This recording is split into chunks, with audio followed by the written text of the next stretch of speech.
हरे भरे जंगल में चिंटू नाम की एक छोटी सी मेहनती चींटी अपने परिवार के साथ रहती थी। चिंटू बचपन से ही समझदार थी और हर काम में आगे रहती थी। लेकिन जैसे जैसे वह बड़ी हुई उसके मन में एक अजीब सी जलन पैदा हो गई।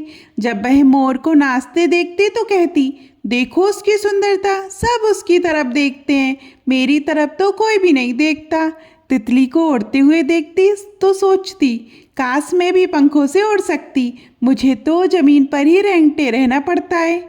यहाँ तक कि वो गिलहरी से भी जलने लगी, जो पलक झपकती एक पेड़ से दूसरे पेड़ पर छलांग लगा लेती। धीरे धीरे चिंटू का ध्यान अपने काम से हटने लगा। जहाँ पहले वो सबसे पहले खाना इकट्ठा करती थी, अब पीछे रह जाती थी। उसके साथी उससे पूछते, तू इतनी उदास क्यों रहती है? लेकिन चिंटू बस मुस्कुराकर चुप हो जाती। एक दिन जंगल में तेज आंधी और मूसलाधार बारिश आई। पेड़ टूट गए, नाले उफान पर आ गए और कई जानवरों के घर उजड़ गए। तितली के पंख भीगकर भारी हो गए थे, वह उड़ नहीं पा रही थी।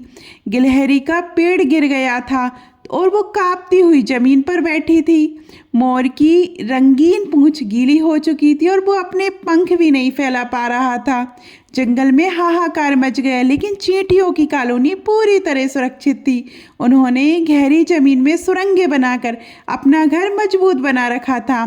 चिंटू ने जब ये हाल देखा तो उसके भीतर कुछ टूट गया। वो सोचने लगी, मैं जिनसे जलती रही, आज वो सब मुसीबत में, क्या मैं कुछ कर सकती हूँ? फिर उसने एक निर्णय लिया। चिंटू ने तुरंत अपनी कॉलोनी की सभी चींटियों को इकट्ठा किया और बोली, हमें दूसरों की मदद करनी चाहिए। अगर हम मिलकर कोशिश करेंगे तो सबको बचा सकते हैं। सैकड़ों चींटियां पंक्तिबद्ध होकर निकल पड़ी। कुछ तितली को पीठ पर उठाकर सुरक्षित जगह तक ले गईं, कुछ गिलहरी के लिए पत्तों का बिस्तर बनाने लगी और कुछ मोर के पंखों से पानी साफ करने लगी। जंगल के जानवर ही देखकर हैरान थे कि इतनी छोटी जीभ भी इतने बड़े दिल की मालिक हो सकती है। जब बारिश थमी और सूरज निकला तो तितली, मोर और गिलहरी सब ने चिंटू का धन्यवाद किया। मोर ने कहा, तेरी जैसी सुंदरता मैंने आज तक नहीं देखी। गिलहरी बोली, आज मुझे समझ में आया कि असली ताकत दिखावे में नहीं, सेवा में होती है। और तितली मुस्कुराकर बोली, तू न उड़ सकती है न चमकती है, लेकिन तूने हमें बचाया है, तू सबसे ऊपर है। उस दिन चिंटू ने पहली बार खुद पर गर्व महसूस किया।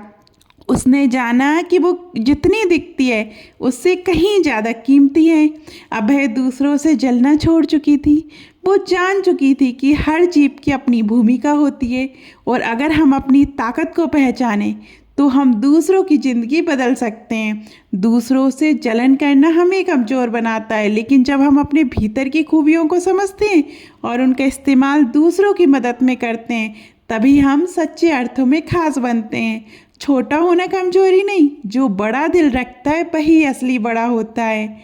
आपको ये कहानी कैसी लगी कमेंट में ज़रूर बताइएगा। और अभी तक आपने हमारे चैनल परंपरा और प्रतीक्षा को सब्सक्राइब नहीं किया है और हमें फेसबुक और इंस्टाग्राम पे फॉलो नहीं किया है तो जल्दी कीजिए। धन्यवाद।